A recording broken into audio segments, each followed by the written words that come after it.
Hello, good evening, and welcome to the conversation with Shola Adesoye. My name is Shola Adebayo, and I'll be your host today.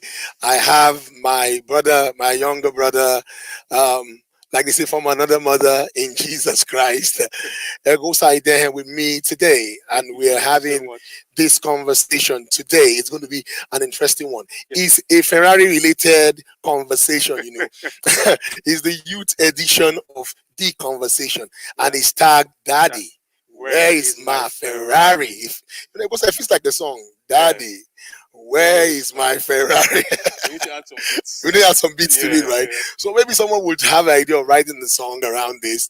I think it's going to be a hit song, Mhm. coming from this conversation today. So, Egosa, how are you doing? I'm doing really well. Okay. Thank you. It's been an amazing day, and Okay. I'm glad to be back here. I Okay. remember the last time I was here on Mado. It was Yeah. amazing, It and was mad yes, though. I am glad to be back here. Okay, It's okay. always a nice time It's to good be to back. have you, Agosa, here. It's Thank you. interesting. Thank you, sir. I'm excited that you are here. So, what did you have for lunch today? What did you eat? I haven't actually had lunch, but for Okay. breakfast, I Uh, had potatoes and egg sauce. wow, that's Ferrari like, Simple. potato and egg sauce, man. Simple. Simple and straight to the point. Okay, before we get into all of this, Agosa and I are going through all the banter. Please share the link. Yeah. Go to your page, create a watch party, share this. Let everyone call all the young people get them Yeah. to get on this conversation today. It is for every young person. And you know one thing, scripture calls us children of God. Mm. So everybody is a young person. There's no adult of God. No matter how old you are a child of God. God. So please share this. And we want to create some hashtags. Hashtag Daddy, where is Where's my my Ferrari? Ferrari? Hashtag conversation with Shola Adesoye. Just let's create that. You could go on Twitter and tweet that and say, hey, hashtag Daddy, where is my Ferrari? Hashtag the conversation with Shola Shola Adesoye, Adesoye. the youth edition is Yeah. going to be fire, fire, fire, fire, fire, fire. Yes. And you know one thing I'm really excited about. I think Yeah. the person that we have on tonight, I think it's someone that I've read about, Mm, I've heard so much about, and yeah. I'm really really excited to have him on. I Yeah. mean, he's a proper role model for all young men, and Yeah. it would be an amazing person to have Yes, on. yes, yes. We're having a very special person today to have this conversation with. His name is Damilola Ojo, a very well trained and um, vast human being, very broad in many areas of Yeah. building businesses and structuring businesses. He's been into the retail aspect of business. He's worked with a lot of multinational organizations, has been trained in the Netherlands, in South Africa, in so many places, Wow. and has been working with young people and helping even church for almost 20 years now. Wow. So it's an honor for me. And I want to add, he's married to one wife, also, like we have to say, like to say these days, one female wife, Yes. with two Yes. beautiful children. I'd like to welcome to the conversation today Pastor Damilola Ojo. I call him PD, Pastor Damilola Ojo. It is good to have you on the conversation today. Well, Pisho, it's a pleasure to be part of what is happening tonight. Thank you for Yes. having me on the conversation.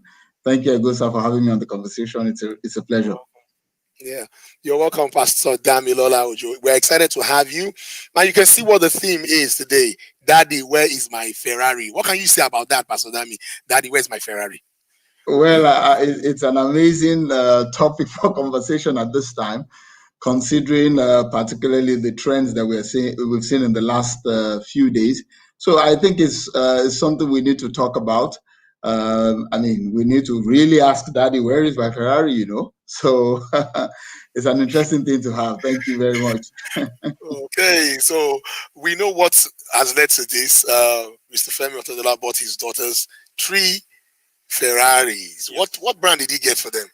From what I read and what I Yes, saw online, it's called a Ferrari Portofino, Portofino and it cost 80 million naira each. each. Okay, 80 million naira each, and it broke Twitter.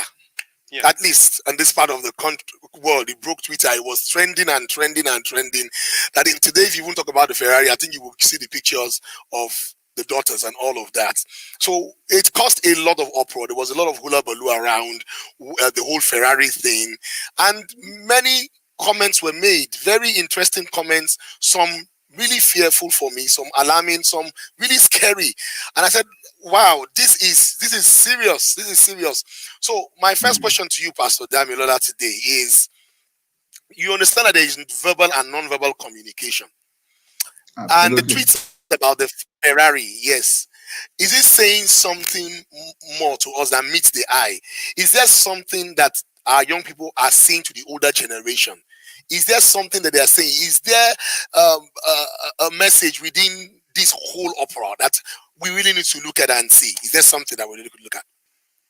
Oh, there's no doubt about the fact that the exchange on Twitter over this particular incident um, is a message in itself.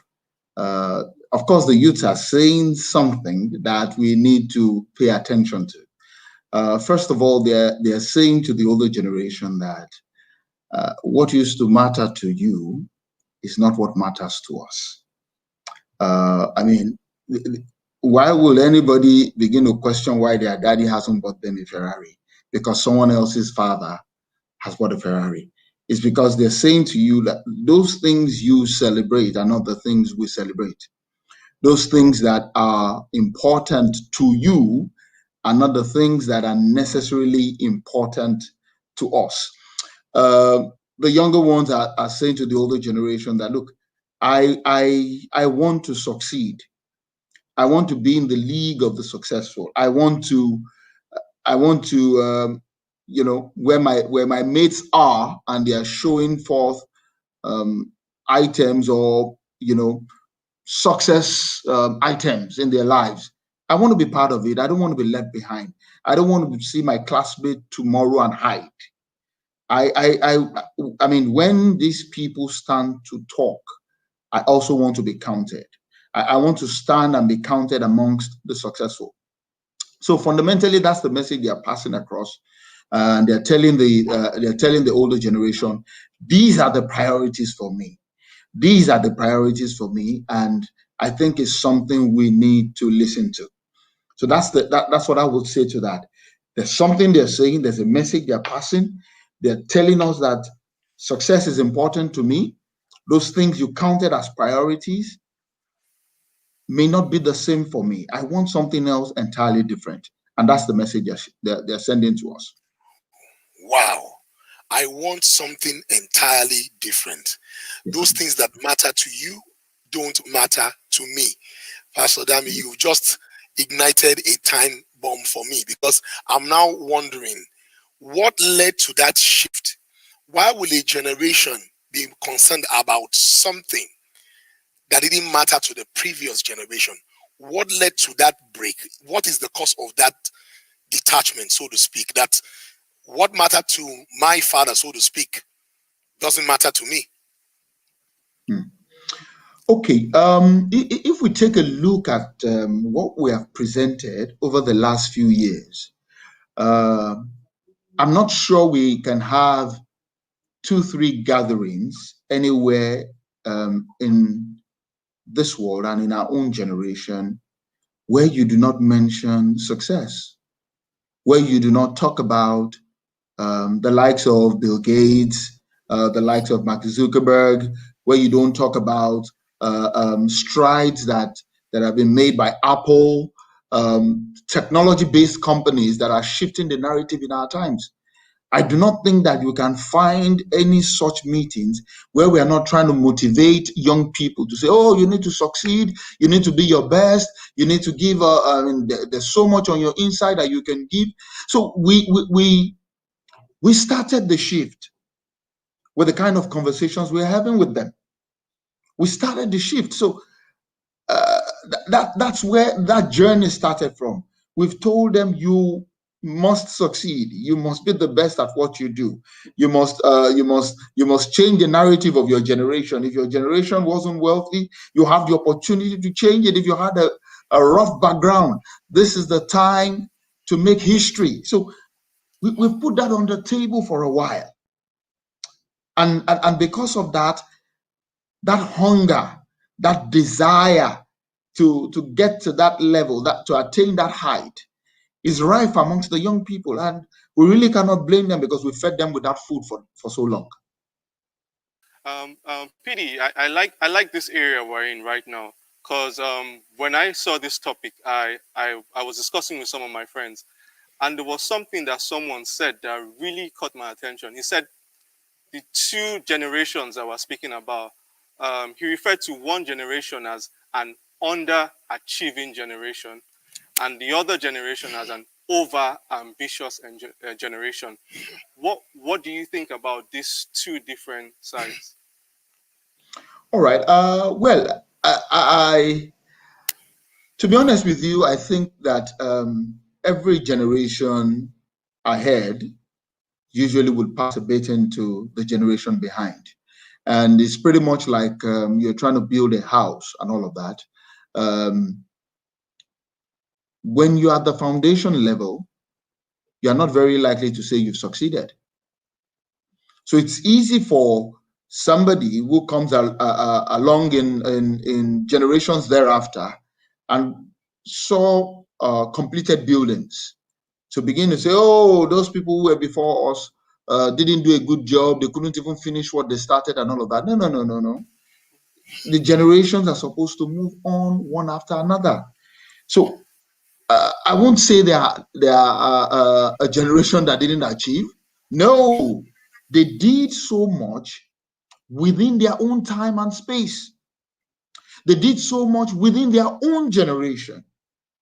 And make no mistake about it, whatever it is that they left behind in their generation is usually a platform for those of us coming behind to build upon.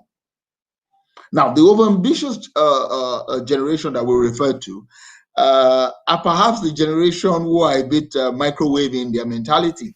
I mean, they assume that life is a plug and play situation. All right. They assume that life is plug and play, and unfortunately, what we have found out is that we've lost that bridge. That bridge where we are no longer having conversations around, oh, okay, if it's a microwave, if it's a plug and play, somebody set up the structure for you to plug and play. We're not having conversations around that area. So I think there is some oversight in this area where people who are coming in generations thereafter do not recognize how significant, how important whatever it is the previous generation has done is to what they intend to become. And I think that's where that's one area we need to start talking about the more. The people who are ahead of us have laid some foundations. They've put in some work ahead of us, and then we're coming in. We have a responsibility to build bigger edifices, but that responsibility also ensures that we do not look down on what has been done before we came on board. Wow. Fantastic. Wow, fantastic. Fantastic, fantastic. Pastor Damilola, you're already shaking tables for me. It's for me, from what you said, I can say that we are almost losing a sense of history. There is a generation that is almost looking down on what has been done because they've not been taught the sacrifices that were made by the previous generation.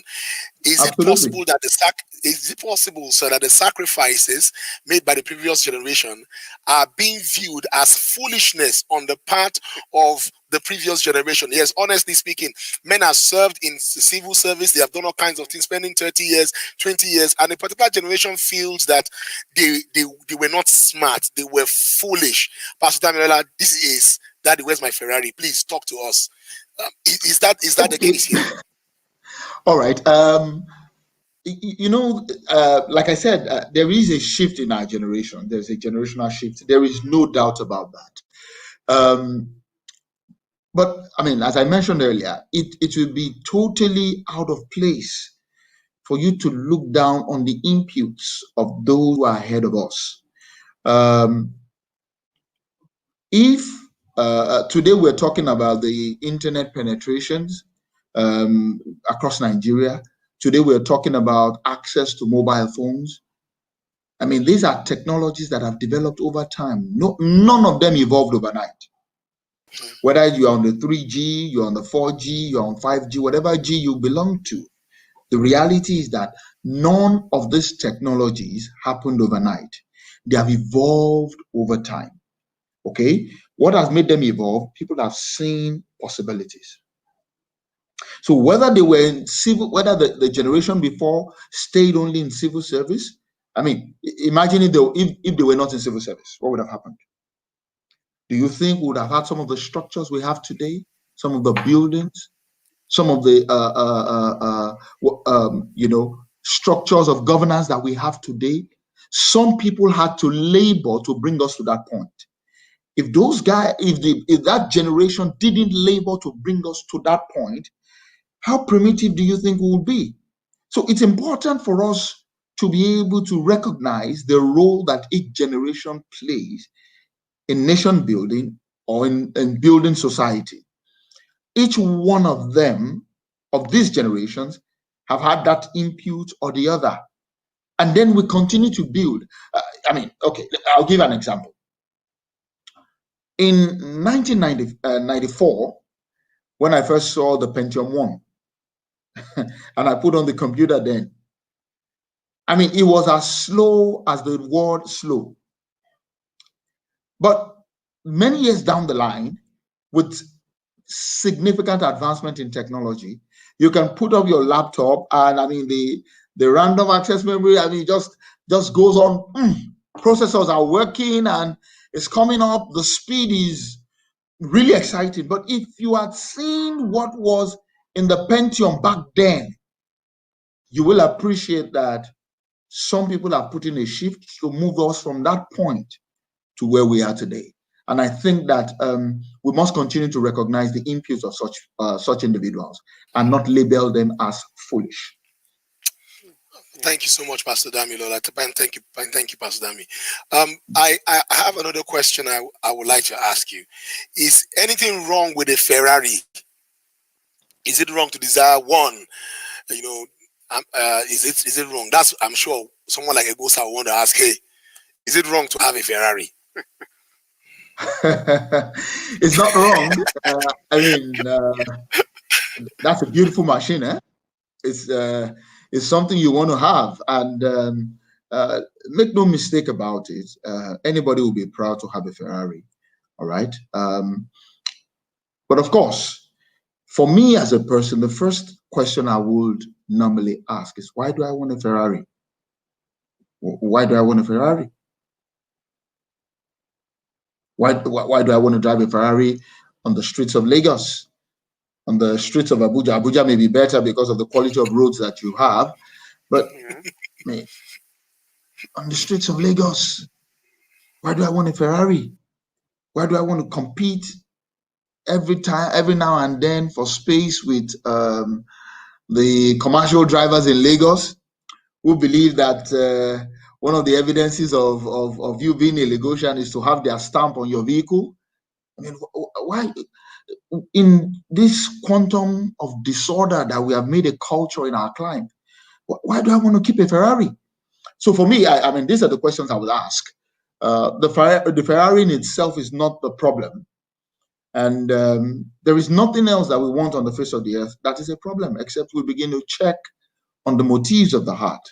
Are you trying to prove to other people that you have arrived? Are you trying to say that, you are the happening guy on social media, you get all the likes on Instagram, you get all the followership on Twitter, on Instagram, on Facebook, or whatever platform you choose to use? So what will be the motive? What will be the motive? So these are the questions I would ask. But desiring to own a Ferrari in itself, it's not the problem. It's not the problem. It's the least of the issues. The issue there will be, why do I want to drive a Ferrari? Why do I want to own one? Okay. Do I want to drive on the streets and everybody saying, "Oh, the guy has landed," and then they're expecting, hailing him, and they're expecting you to drop something for the boys, So these are the questions I would rather ask. Do I want a Ferrari because I want to show to everybody that I'm the happening guy in town? So that's the question I would ask. So, sir, I would like to bring this home a little bit. I'm not a father yet, so I really don't know what it feels like. But you're a father. You have two wonderful kids. How did you feel when you read the story about the Ferraris? And I mean, what was going through your mind? I mean, what if your son one day walks up to you and should ask you this same question, that dad, where is my Ferrari? Where is that civil service job that my friends are getting after they graduate? How would you feel if your son should ask you that, and what would be your response? All right. First, I would say that children are wired to believe that their parents can provide anything.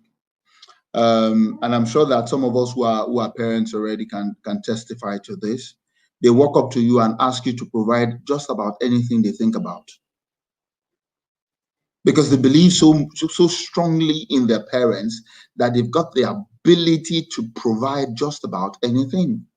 And that's why people who do not have a fantastic relationship with their father or with their own parents also assume that God is that way, because oftentimes we pick the posture or how we see God from the relationship we have with our parents. But having said that, the truth is, over the years, you'll find out that the children will ask you for just about anything that they believe, just about anything. They believe that daddy can provide it or mommy can provide it, and their parents have the single ability to do just about anything. But you see, if my son should walk up to me to ask me for a Ferrari now, first and foremost, that will be out of place anyway. He hasn't seen me drive one. So I'm not sure that would be what he'll be asking for. All right. So the reality today is whatever my son would want to ask me for, the question I will ask is, does he really need it? Why does he want to have this? I'm going to have to put to test his request on those 2 points. And if I find out that whatever his requests are genuine, I, as a father, will gladly do all that is within my capacity to make it available. So in reality, the question I would ask him, ask myself and ask him is, do you really, really need to have this? Do you really, really need to have this? And then if you really need to have it, the next question I'll ask is, why do you want to have it? Why do you want to have it? Otedola is wealthy enough to buy his kids a Ferrari. I will assume he's also wealthy enough to be able to maintain the vehicle for him. So if my son is coming to me to say, I want to have this, oh, okay. If it's a car, can you maintain this on your own at this point? So these are critical questions. See, it's not just about owning. Nobody gets a medal for being the first person to own a car. But people will continue to check. Oh, they bought him a car. What has he done with it? Is he still riding that car? Is that car in good shape? These are the questions people will check on every now and then. So owning it is not the most important thing. People don't get medals for owning things. All right? So if you have a Ferrari today, you have a car, you have a whatever, people will come back to check. Oh, he had this a few years ago. Is he still in his ownership? Is he doing well? Is he okay with what he has already? So these are the dimensions that we need to begin to talk about. And these are beyond just owning a Ferrari. Ferrari. Oh, thank you. Thank you so much, sir. Um, on a humorous side, I want to say, I saw one of the tweets, and two people said on Twitter that I asked my dad for a bicycle. One said that he told me to kneel down and close my eyes when I asked for a bicycle. Another said I asked my dad for a bicycle when I was, I think, 8 or 9 years old, and the man promised me a bicycle. Until today, I don't have that bicycle. I think there is a problem between parents and the promises they've made to their children.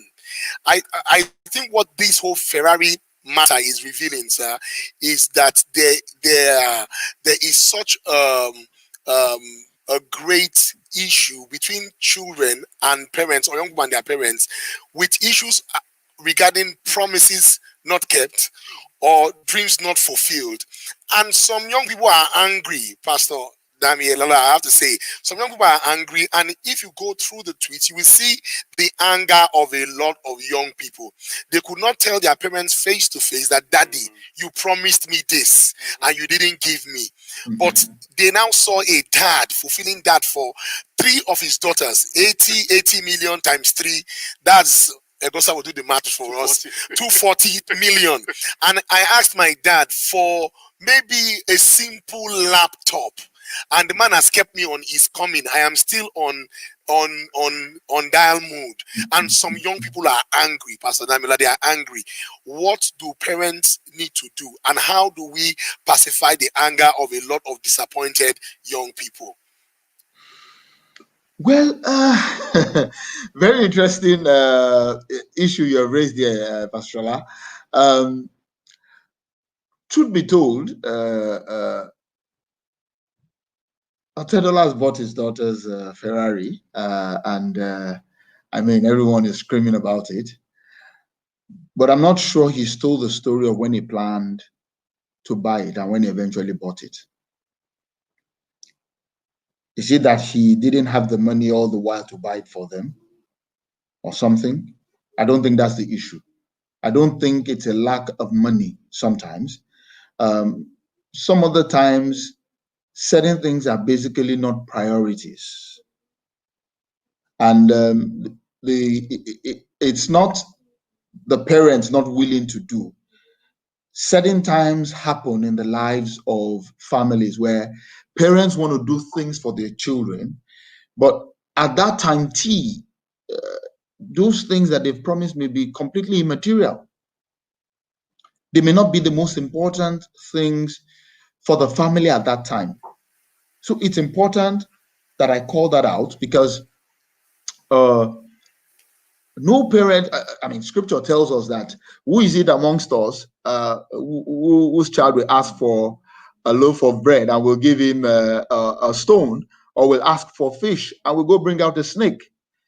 And then scripture says, if you, being evil in the sense in comparison with God, with all our challenges, and inhumanities, if we know how to give good gifts to our children, how much more our Father who is in heaven. So my emphasis here is that as parents, we know how to give good gifts to our children.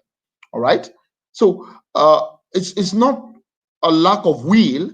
Most often than not, what you find is that it may be immaterial at that time. That may not be the most important thing. At some other times, it may be that some things have come up, all right, that have denied them the opportunity to do what they have committed.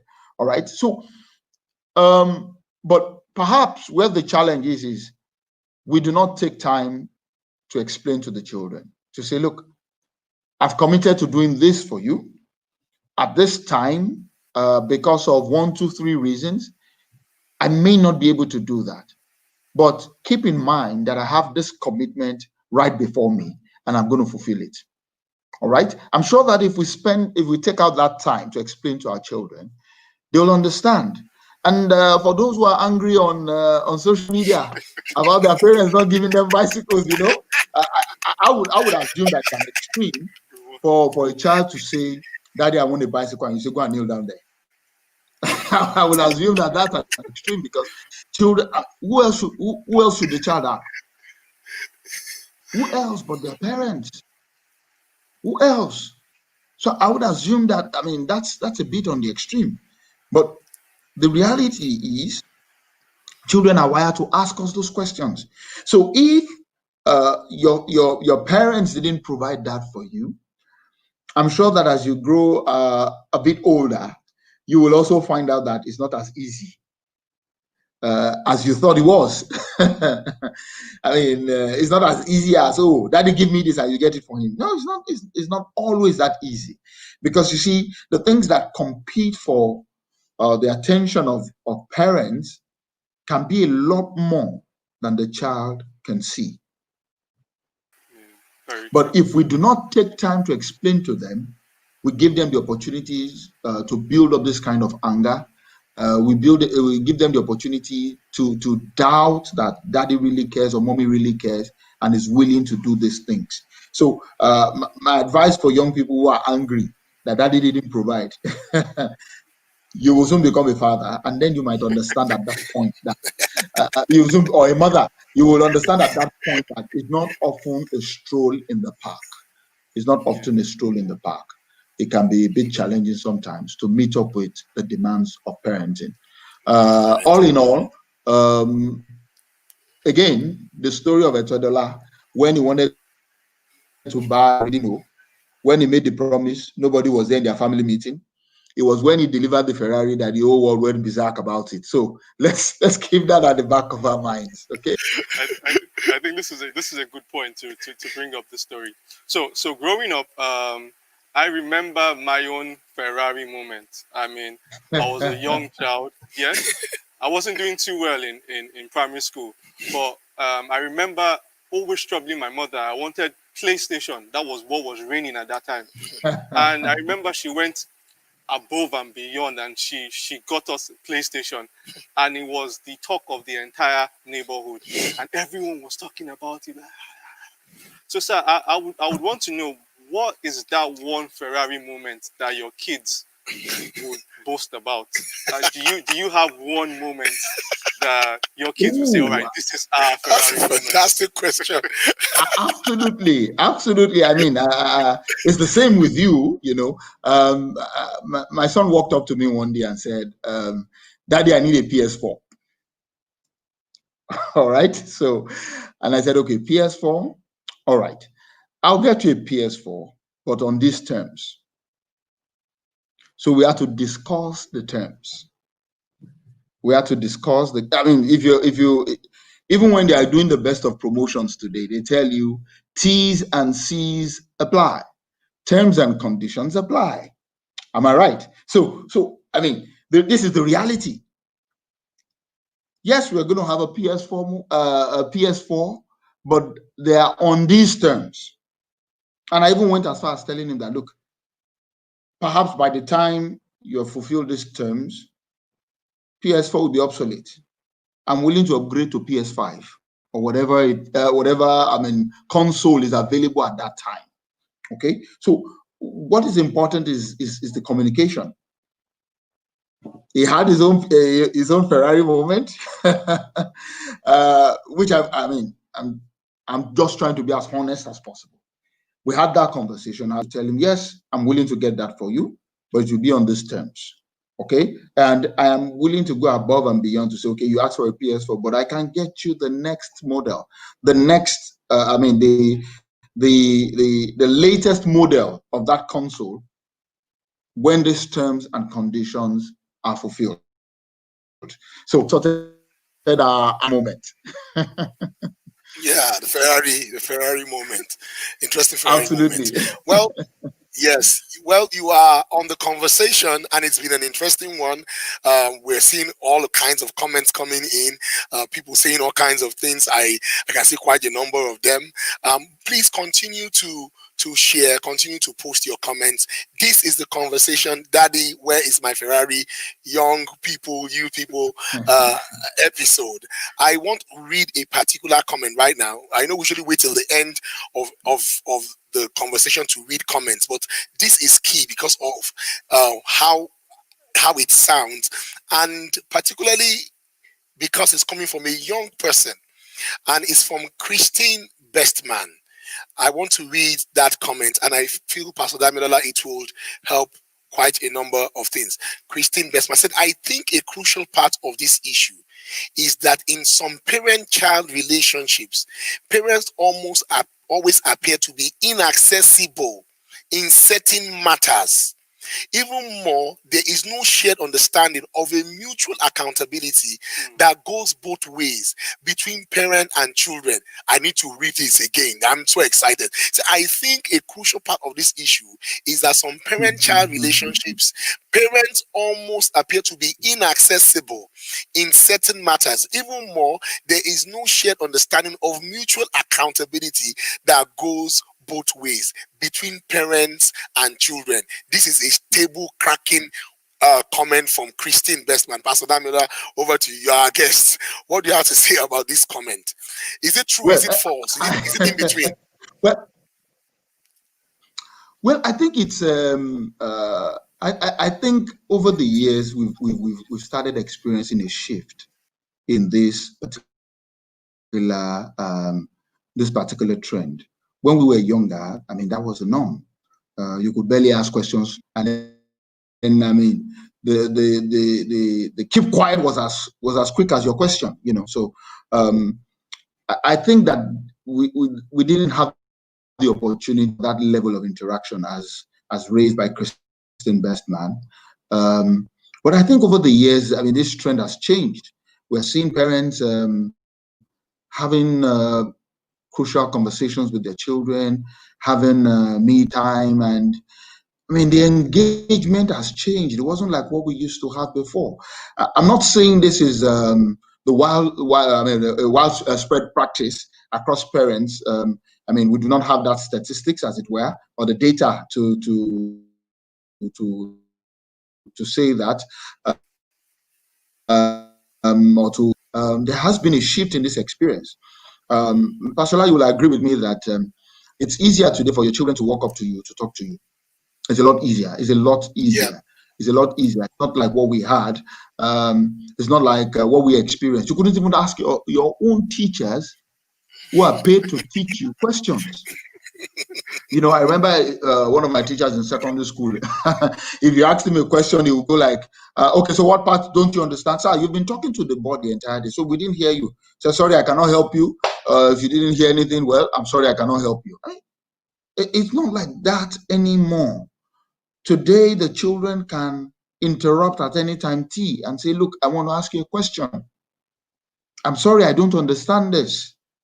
So I think that table is shifting a bit.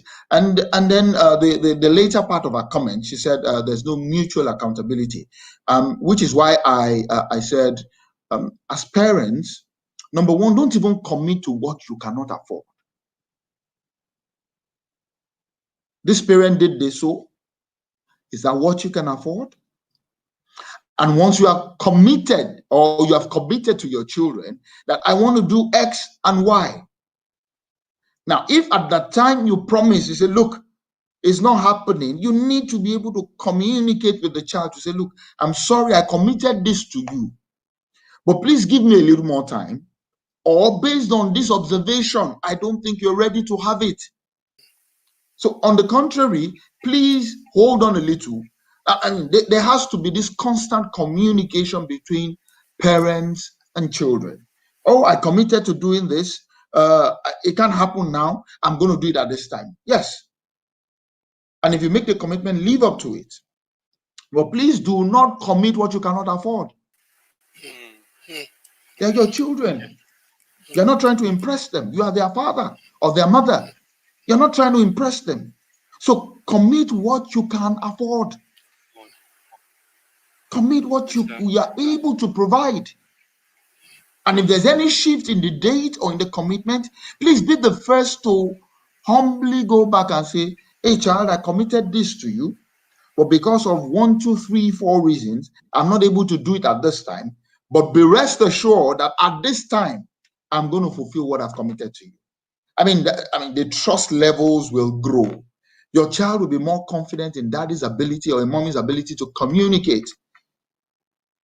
And I mean, and that is the only way you can sustain that relationship of trust. Fantastic, fantastic, fantastic. PD on fire, PD on fire. Fantastic, fantastic. Also, you have a question? Yes. I really love the fact that we're talking about accountability, because one of the areas that we talked about before the show was actually the fact that a lot of parents do this. They hold their children accountable. They tell them things like, "Look at your mates. They are doing ABC."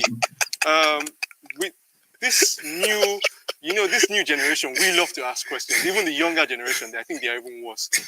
What do you think the limit should be in terms of questioning your parents to say, "All right, look at your mates," or Tedola is buying his children cars? Like, What have you done? What do you think is the limit as responsible children and adults and as Christians at the same time? Yeah, I think Egosa is even putting it nicely. It was tweeted. The guy said that the reason why he's attacking his dad is because his dad used to compare him to his mates. And he said that he now told his dad on Twitter, they said, Daddy, look at your mate. So I'm just trying to, somebody tweeted that Daddy, look at your mate. You compare me to my mates in primary school. So now I'm comparing him to your mate. So somebody tweeted that PD. Somebody did that. So I'm adding fuel to the fire that he has set. That's to let you know it's not imaginary. Somebody did this exactly on Twitter. Daddy, look at your mates. Well, it's look.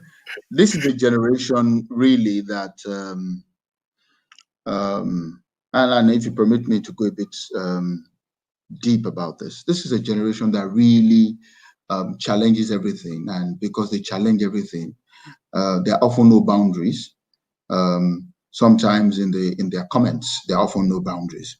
I do not think we will find so many of us who are on this platform today who have not been challenged at one time or the other by our parents to say, didn't you see Kelvin there? Does he have 10 heads? Why is he scoring A in his exams and you are scoring D or whatever? So what I've chosen, and again, this is my own personal philosophy, but I think it can influence this line of behavior. Okay, so what I've chosen is I see the communication to challenge, to say, oh, okay, look at your mate, he's doing well, he's doing this, he's doing that. First on the platform that, look, I'm giving you the same opportunity as this young man was given. You go to school together, you're in the same class, you are taught by the same teacher, you have access to the same resources in terms of learning materials. Okay, perhaps the father may have even given him an extra lesson teacher, or maybe not. All right, so he says, look at David, he's doing much better. Why are you not doing better than what you're doing now? First, I mean, I choose to see it as that parent challenging that child to be better. Now, it does not mean the way it was communicated is accurate or the best way to communicate. But first, I see it as, because we cannot here throw away the baby with the bathwater. Okay, so I see that first as a message to say, look, you can be better. I'd rather have that challenge. Now, in workspace, when you are saying that is internalize your mate, do they? Why are you not doing as well as it? They may not necessarily have had the same opportunities in life. So if your dad is challenging you to an opportunity, you have same within your class and all of that, and he sees that this child is doing better in spite of whatever little resources or whatever, and is challenging you, the way he has communicated the message may not be accurate, may not be the best. There may be other means better than that. But why don't you take the message? Oh, okay, what is he saying? He's trying to challenge me to be better. And maybe perhaps this is the point where we need to start, as parents, we need to start telling our children, we need to start making them realize that when we challenge them like this, it's not necessarily because we're trying to put them down and say someone else is better. Perhaps we can evolve better ways of communicating that, look, okay, I've given you the best of opportunities. I've given you all that I can afford. Why don't you put in this shift? What else do you need to come to this level? We can challenge children that way. Rather than saying, David does not have 15 heads, he has only one. Why are you not, So I think these are ways to balance out the messages. And to you, we say, no, my daddy, why are you not buying me Porsche or buying me the S-Class and all of that? The truth is, both fathers may not have had the opportunity, same opportunities. All right, they may not have had the same opportunities. They may not have, traveled on the same path in life. And if you really don't understand that, over a period of time in life, you find out that paths are never the same. There's an adage in Yoruba land that says that 20 children will not play together for 20 years. Over time, their paths in life will change. Things will happen. Choices will be made. All right. Those choices will either make you in the same category as Otedola or far from him. Okay. So you will, I mean, I will rather, if you're asking that kind of a question, it's not, you shouldn't be asking it to mock. You should be asking to learn. Did you have the same opportunities? Were there things he did that you didn't do? Were there opportunities presented to both of you that one took advantage of, the other wasted? This should be more of the journey of learning than the journey of coming to say, oh, I had. Should you were asking me that time that how did he pass and I didn't pass? You too, why do I need to make money? And then you realize that the journey of life is not just one straight road, just straight down. No, it doesn't travel that way. There are so many bends, there are so many curves, there are so many corners along that road. So one may have navigated the road better, the other may not have done it as much. So I think when we have questions like that, it should be geared towards learning and not just standing out there and saying, oh, my father, he didn't do well. You had the same opportunity with Otedola, but you wasted it. So that's my own view about it. And that's the way I've chosen to approach situations of that kind. Brilliant answer, sir. Brilliant response to the question. Very brilliant answer. You are still on the conversation with Shola Adesoye today, and we've been having such a swell time with Pastor Damilola Ojo and Egosa as well with me. It is Daddy, where is my Ferrari? Boom, boom, boom. Yeah. So, Pastor Damilola, let's change gears now. Shifting gears. Okay. What this has revealed to me is that a lot of young people are suffering with some self-esteem issues. If you go through the tweets, you see a lot of things said. A lot of people today, a lot of young people are drawing their self-esteem from what they have and what they don't have. So you can sense the animosity, you can sense the anger and all. You could, if you look through, you could see it. What is the cure for this self-esteem issue? Because it is apparent, sir.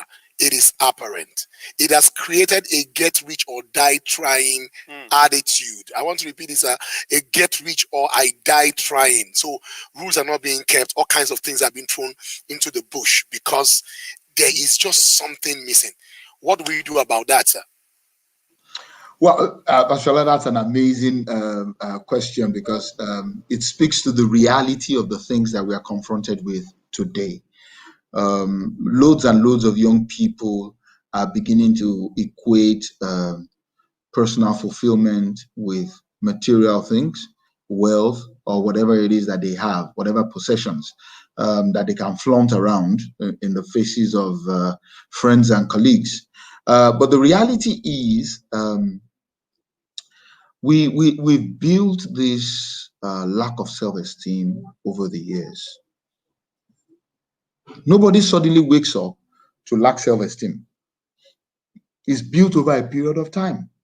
Okay, it's built from the days in school where a child hasn't done as well as other children in subject A, but is excelled in subject B.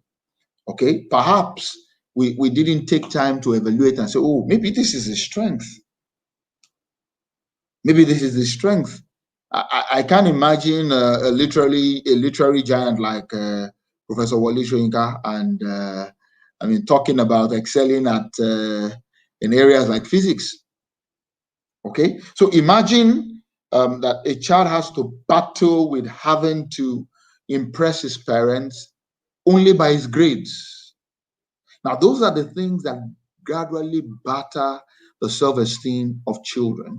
And they grow up into assuming that the only way for them to feel good about themselves is when they succeed, is when they achieve, is when they make money.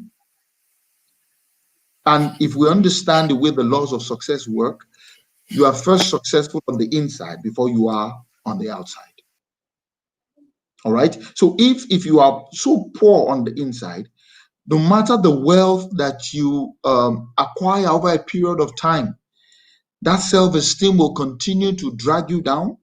It will make you go into drugs, or I mean, the person can go into drugs, all manners of addiction, just to be able to prove to themselves that I have self-love.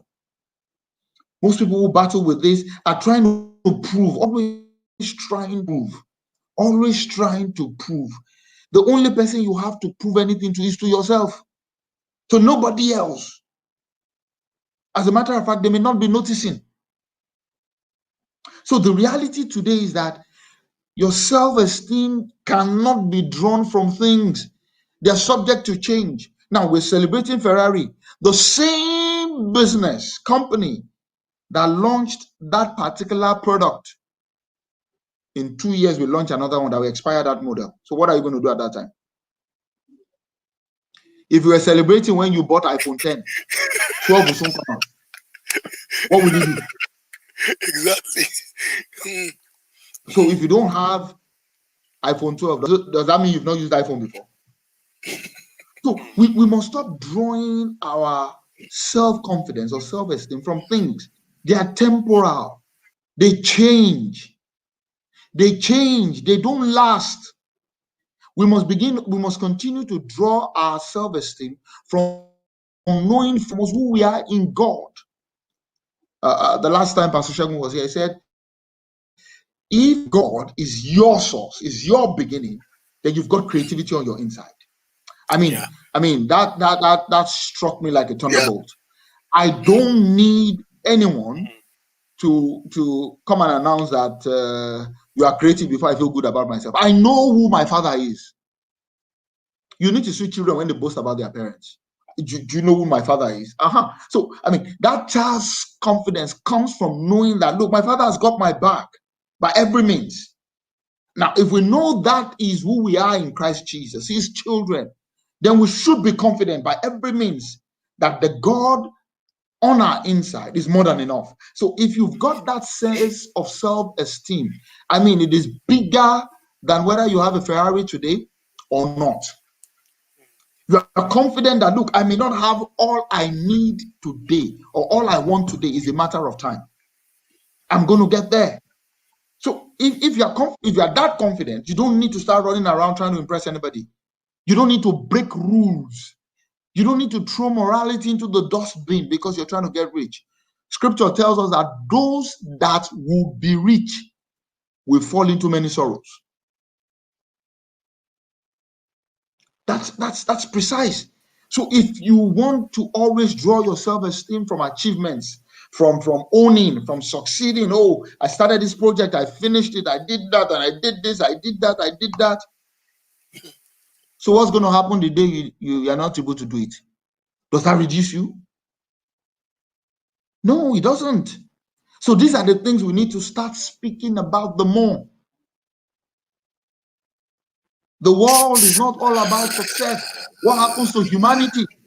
What happens to value addition? What happens to virtues of faithfulness, of trustworthiness? Now, these are important elements that we do not talk about as frequently as possible. We need to start having conversations around them the more. Right? So Wow. that's the way I will address the self-esteem issue. Know who you are in God. God. Things will come, they will go. Sure, you've had some, I mean, some outfits in the past. I mean, when you stepped out in Yes. those outfits, you felt like, I mean, the best thing since sliced bread. I mean, you Yeah. you you felt so good about yourself. Yes. Tell me.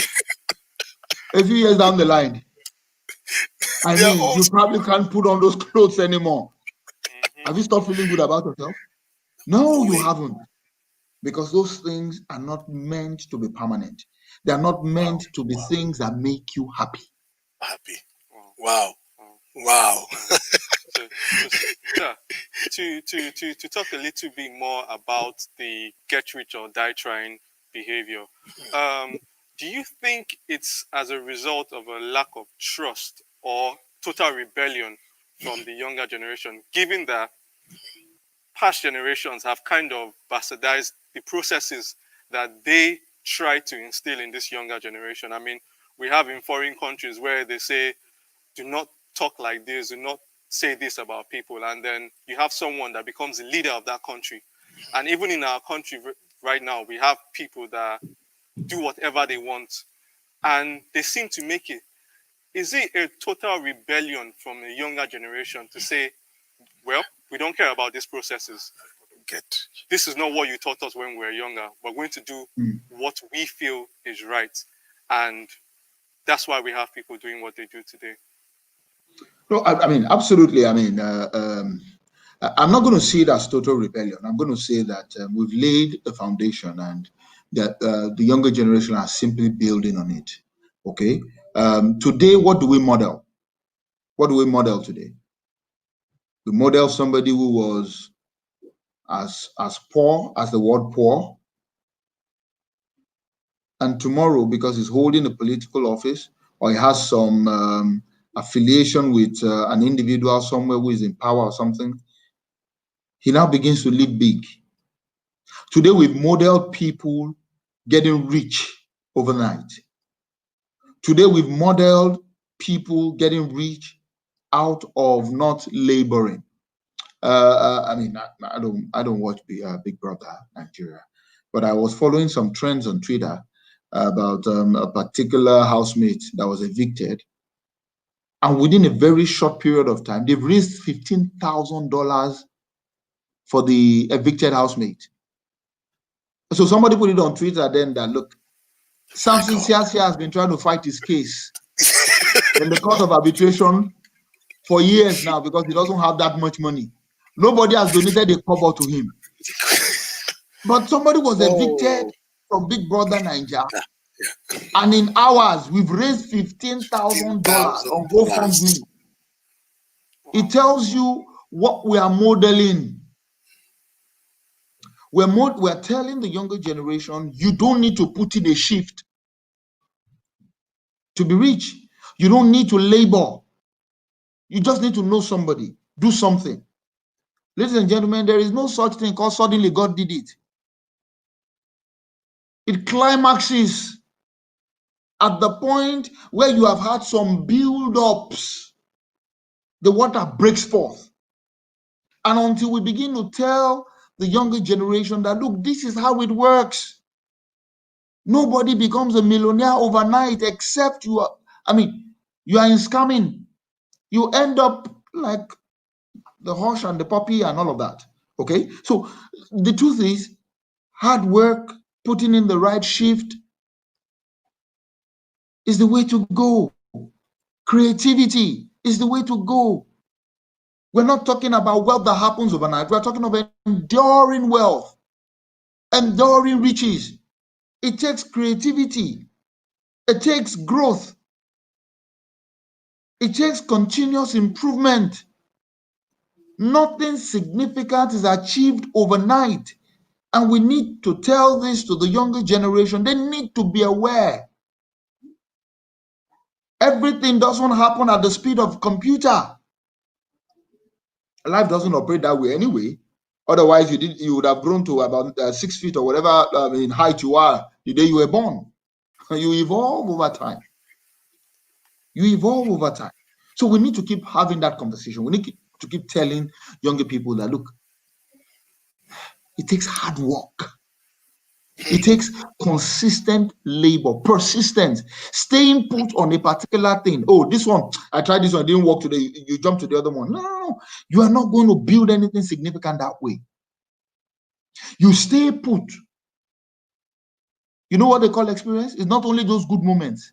It's how you manage those moments where you did not hit the target. That's what you call experience. So you learn from it. You pick some knowledge there to move to the next level. So we need to keep having these conversations. Most of the people we celebrate today, if you sat them down and they told you how many times they failed, you'll be shocked. None of them became this big, this great overnight. So, the things we model need to change. We need to start talking to people who, through hard work, diligence, persistence have become who they are. I'll give you an example. Very recently, something happened on social media again with Dele Momodu going into the home of distinguished Senator Dino Melaye and recording all manner of luxury items. Do you think that any young man or young woman who saw all of that will lay low? Do you think they won't assume that political office is the only way to go? Because we do not know today of any business, as it were, giving wealth to the distinguished senator. We don't know of any of that. I mean, I would like to leave that out as much as possible, but I just Yes. brought that as an example to buttress a point. Yes. Those are the Yeah. things we are modeling. Those are the things we're showing to the younger generation. And I think it was Professor Vincent Anibugu that said, whatever the fathers do in moderation, the children will do without boundaries. So we cannot continue to model a life where things should happen overnight. And then we come back and look at our children and say, no, they are not willing to work. They want to happen. They want to blow. They want to hammer to buy hammer. You know, like Pastor will say, you know, so these are the things that we are modeling to them. And if we don't change the model, if we don't begin to put before them hard work, people who put in a shift, who are persistent, who are creative, who are value adders, if we don't begin to talk about those things, we might raise a generation of people who are only interested in making money, who will stop at nothing to make money, who will throw out morality, throw out ethics, who will be godless in their approach. And let's make no mistake about it. If you have such situations, what you are looking for is a society filled with chaos. With chaos. Sir, I want to just buttress your point with the 7 deadly sins mentioned by Mahatma Gandhi. And I'm sure you know them because you've touched them. I had to quickly get them out. 1 is wealth without work. Wealth without Absolutely. work. 2, pleasure without conscience. 3, knowledge without character. 4, commerce, business without morality, ethics. 5, science without humanity. 6, religion without sacrifice. And 7, fellow Nigerians, politics without principle. These were Absolutely. written probably 60, 70 years ago by Mahatma Gandhi, and we are seeing them today. And you've basically summed everything up in all that you have said. But a man wrote this so many years ago. So if you want to look at it, sir, we can say that the actions, the character of people over time are consistent because of the fall of man, we would say. So we can predict what people will do over a period of time if we don't have certain principles. Yeah. What are the principles that can govern the life of a young person, sir, that will keep him within the circumference of the right things and can still get a Ferrari without selling his conscience? Because you said to us that the Ferrari is not bad. Somebody is one that invented the Ferrari. By in the next 2 years, the Ferrari will be gone. Another one will come. So it is not wrong in itself.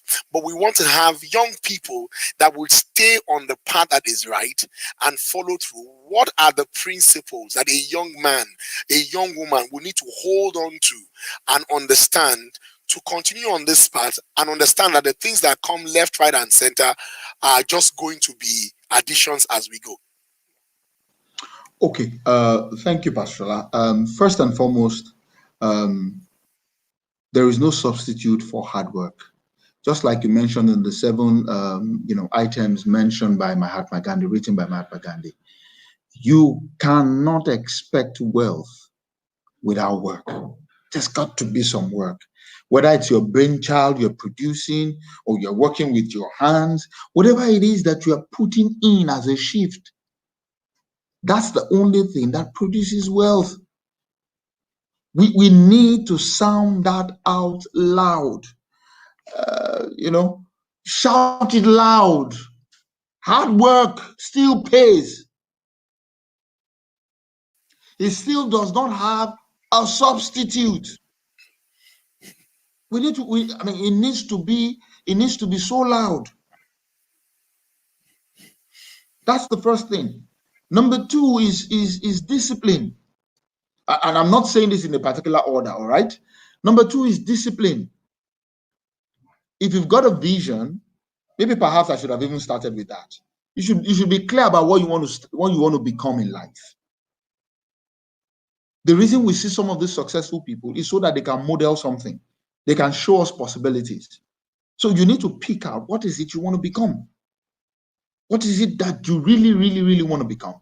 You need to be clear about that. Then you begin to work towards it. The reason why you need to be clear about it is that not all roads lead to your destination. You are not going to work with everybody.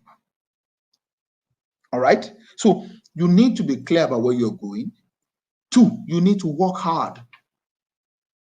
The third thing I would like to say is discipline. Discipline. I usually like to quote 1 Corinthians 9, verse 27, when I talk about discipline. It was Paul that said, I put my bond under and I bring it into subjection, lest after I've preached to others, I may be cast away. So Paul was saying, I'm a disciplined man. There's a goal ahead. So I do deliberate denial, purposeful denial, so that I will not lose out in this journey. So when you are clear about where you're going, you're putting in the right shift, you need to be disciplined. You need to know what friends you cannot keep. You need to know what choices you cannot make. You just need to know what quantum of work you need to put in. Jesus said, who is it that wants to build a tower that will not sit down first and count the cost? You need to be clear about those things you don't need in your journey of life. You need to be clear about it. All right. Now, another thing I'd like to say is the virtue of faithfulness. This is one reason why young people are struggling to get into elective offices or whatever today. Why the older generation will not quit. They keep, it looks like they keep recycling themselves. They keep bringing in their friends and their cronies. No, it's not always about competence. It's also about trust. Who can I trust? Today, you borrow 10,000 naira from your friend. You promise to pay back at the end of the month when you are paid. Now, this is 3 months after. You are no longer picking calls. The day you decide to pick calls, is it because of 10,000 that you are disturbing me? Is it because of 10,000? That was not what you said when you were collecting the money. So over time, those issues, we trivialize them. But when the opportunity comes and this guy is highly placed, is in a place where, one engagement with him can bring you millions or billions. The guy will remember many years back when he gave you 10,000 naira and you were not faithful. He's going to remember that. Money in itself is amoral. It has no character. It has no character. It takes up the character of the one that possesses it at any time T. So you cannot, people cannot trust you with money.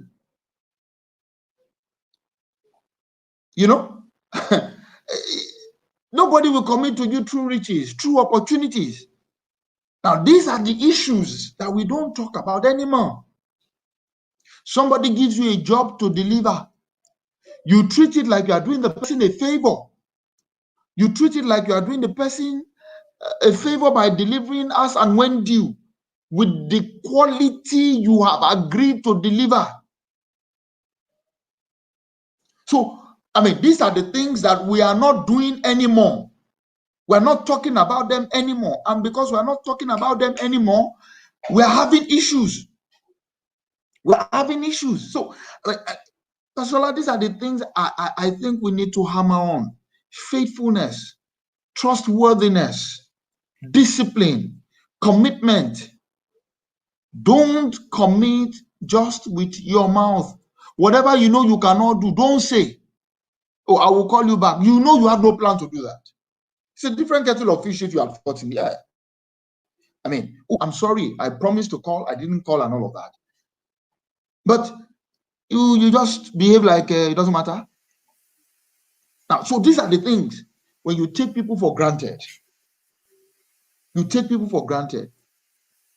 Can you imagine what would have happened to General Naaman if he ignored the slave he took from the battlefield?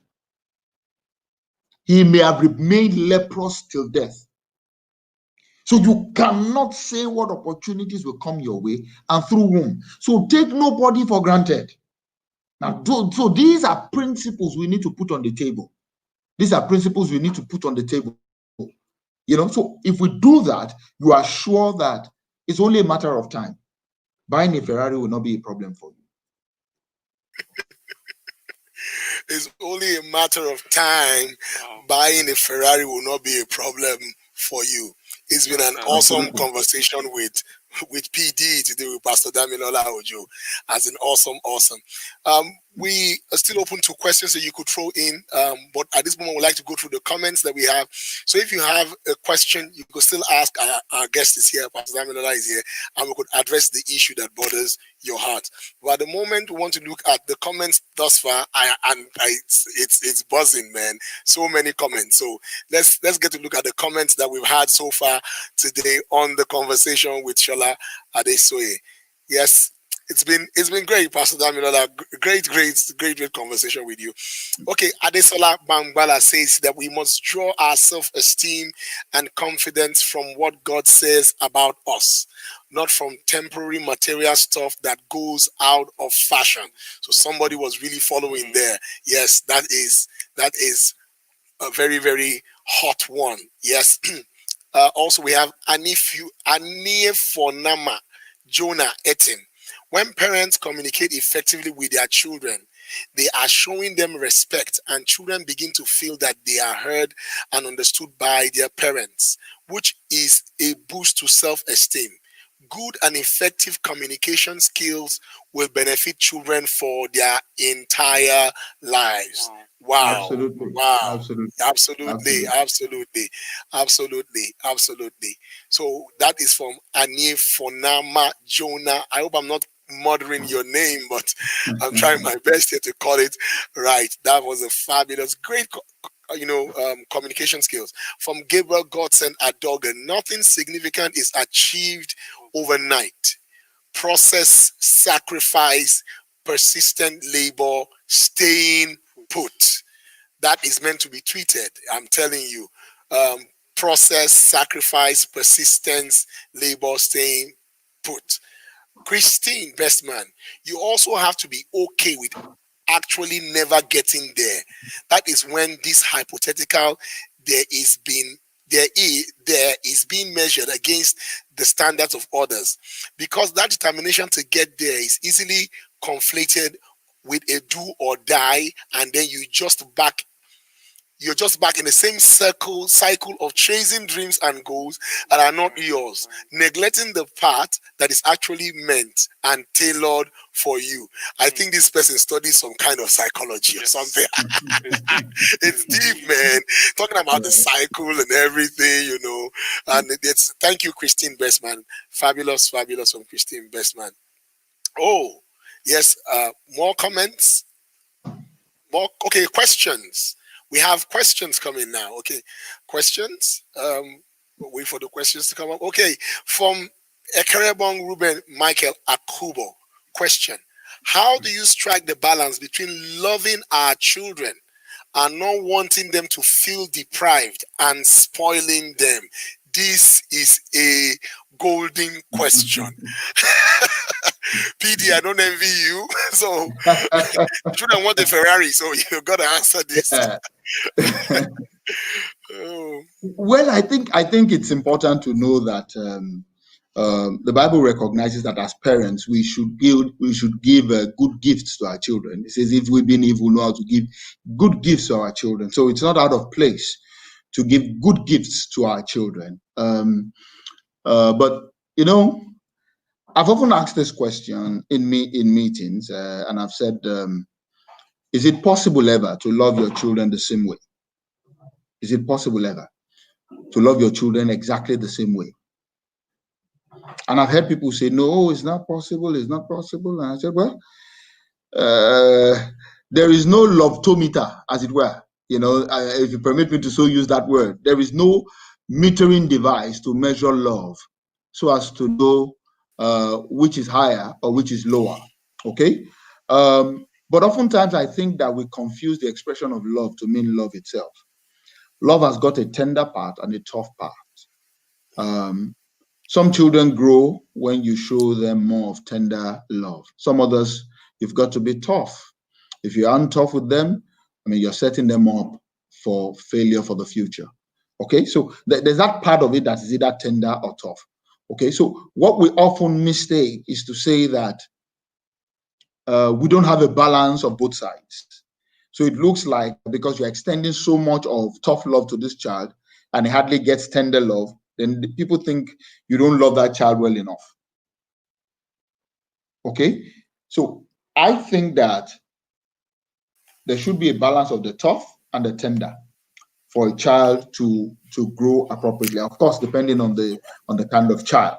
All right. So I don't think there should be a conversation around whether you love them equally. The expression of love is not love in itself. It's just your way of expressing it. It could be tough, it could be tender, but the child must grow in a balanced environment of love. And tender love may mean gifts.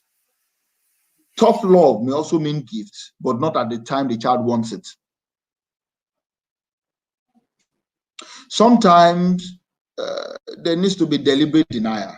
I have it, I can give it to you. But I observe that with this behavior, if you have, you might go this route. So because of that, I'm going to withdraw this until I see 1, 2, 3 changes. Communication is key at touch points, right? You need to constantly communicate with the child.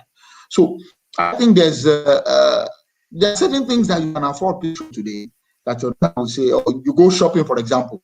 She wants to pick chocolates. First and foremost, it wasn't even on the budget when you were going to the store. But more importantly, you know that she doesn't need to take chocolates at that time. And you say, sorry, no, you can't take chocolates now. Now, does it mean you don't love the child? No, you do. You love that child. You care about that child completely. And that's why you are saying, sorry, I'm going to deny you this. Not out of hatred, but because I love you. Wow. So we've got to be able to find that balance, to know what time to give what, to know what time to be tough, to know what time to be tender. And that's the only way I think we can help the children by not spoiling them.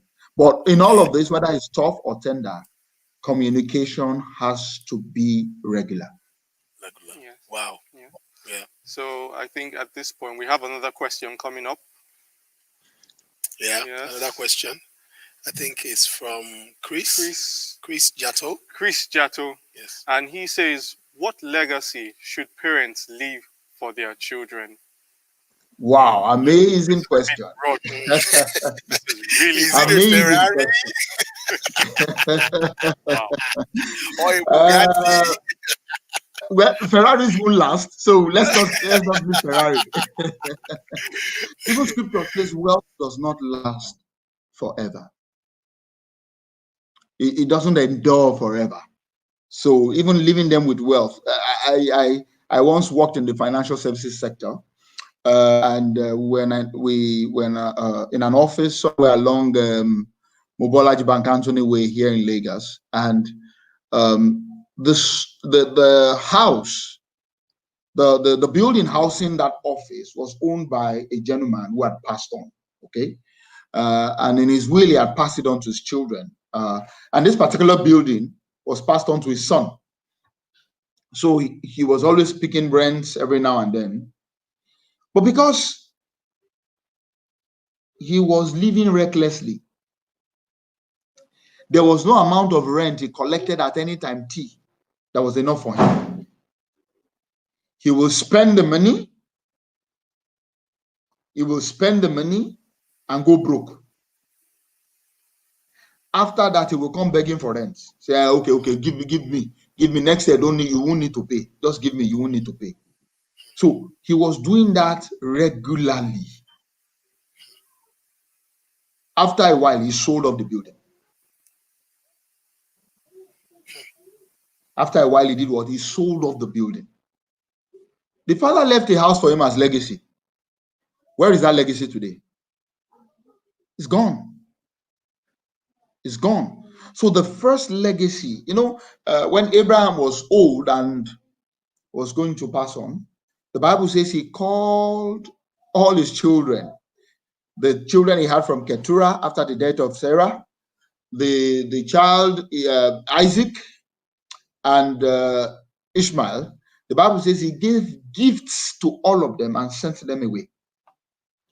But to Isaac, he gave the blessing. The blessing. So one major legacy that parents can give to their children is their blessing. Okay. Wow. Okay. Wow. Fantastic. One Fantastic. major legacy. That's why Isaac perpetuated the wealth, passed the blessing over to Jacob over to Joseph and his sons, and on and on and on and on like that. So one major legacy is blessing. It's blessing. Wow. Blessing. Wow. I think that's a really the second one I will talk about. Sorry? Yes. Yes, go on, sir. You will just go with the second one. The second one I'll talk about is virtue. Virtue. Parents must ensure that they are not only giving gifts to their children, they are teaching them how to multiply the gift. If I'm leaving riches, how do you perpetuate wealth? Education is not enough. Education is part of the legacy, but it's not enough. Education, I went to school. I learned, by the way, most of the things we learn in our climb here are already obsolete at the time you were learning them. So when you get out of school and you need to get into workplace, it's as useless as the word itself. Okay? So you are going to need to learn how things operate in that business or in that field of endeavor. You are going to learn something new. You are going to learn something you never had any idea about throughout your days in school. So education in itself is good, but not sufficient. You need to now teach them about virtues. You need to teach them about kindness. You need to teach them about areas of humanity, love, care. You need to teach them about how to deal with issues around covetousness, virtues. Look, even amongst criminals, they are still looking for somebody who is trustworthy. When they have taken up a loot, they are looking for somebody who will share it equally. They are looking for somebody, and this has even caused so many splinter groups. Yes. To break out because they're saying, that guy, he cheats too much. This one, he doesn't give us enough. So you will find, even among criminals, they are looking for trustworthy people. So virtue. Those are legacies. Yeah. Ladies and gentlemen, a good name is still rather to be chosen than gold or silver. I'll give you an example. Many years ago, when I was going to, in my undergraduate studies, my 200 level, at that time, that was in Ekiti State. At that time, there was a governor that was appointed, a military administrator, Captain Yusuf. I'm sure my younger brothers, if they're on this broadcast, will remember. So he had worked with my dad. Interestingly, my dad was in the military, was in the Nigerian Navy. He had men of the Nigerian Navy who had worked with him at some time Wow. or the other in the past. So they were drafted to work with Captain Yusuf at that time at the government house. But because of the relationship they had with my dad and the experience, they will drive from government office to come and look for me in the hostel. Sometimes when they found me there, particularly around exam period, you know what happens to students now? I mean, you're almost out of cash, you're almost out of foodstuff. They will bring so much foodstuff, I'll have to give out. They will bring money. Now, these men, my dad didn't give them money as it were, but he's been there for them over the years. Now, look at me many years after. Yeah. These men are coming to me, they are generous, they are kind. Why? They say, when we experienced your dad, we experienced a good man. So a good name Wow. still speaks about gold and silver. Okay, sir. So we can say that a good name is better than a Ferrari. So when I say daddy, I should say, daddy, give me a good name. Don't give me a Ferrari. Because a Ferrari will fail. You fail. Oh, Pastor Damilola, thank you so much. Thank you. See, I have enjoyed this conversation thoroughly. I am hoping, Busta, should we ask for a part 2 of this? I don't know. It's up to Pastor Shola. Oh, Pastor Damilola Ojo, thank you so much. You've really expounded a whole lot. I think at this point in time, people are beginning to look at the Ferrari and saying, if Ferrari is not as important as a good name, Joe, the change has taken place. Yes. I want to appreciate my pastor, Pastor Shola Adesoye, for giving me this opportunity to host the conversation today with my brother, the one and only Egosa. Yes, it's been a fabulous one. And Pastor Damilola Ojo, thank you so much. All the way from Lagos, teaching all of these things. We are grateful. We look forward to another opportunity on the conversation with Shola Adesoye with you. Thank you so much, sir. God bless you. And love to your family and to your kids. Thank you. Thank you for having me. I appreciate it. I want to appreciate Pastor Shola Adesoye too for this opportunity. Yeah. Everybody, I appreciate you. Yeah, thank you so much, sir. Thank you so much. This has been the conversation. It has been an amazing conversation. Daddy, where is my Ferrari? We realize that, okay, some things are more important than that. I want to leave with the last word that, look, we are meant to change our world. We're meant to be salt. We're meant to be light. So please engage your world from that place, from that perspective. This is Pastor Shola Adebayo signing out at this moment with my brother Egosa, and we're telling you, hey, peace. See you at the next conversation. God bless you. God bless you. Bye.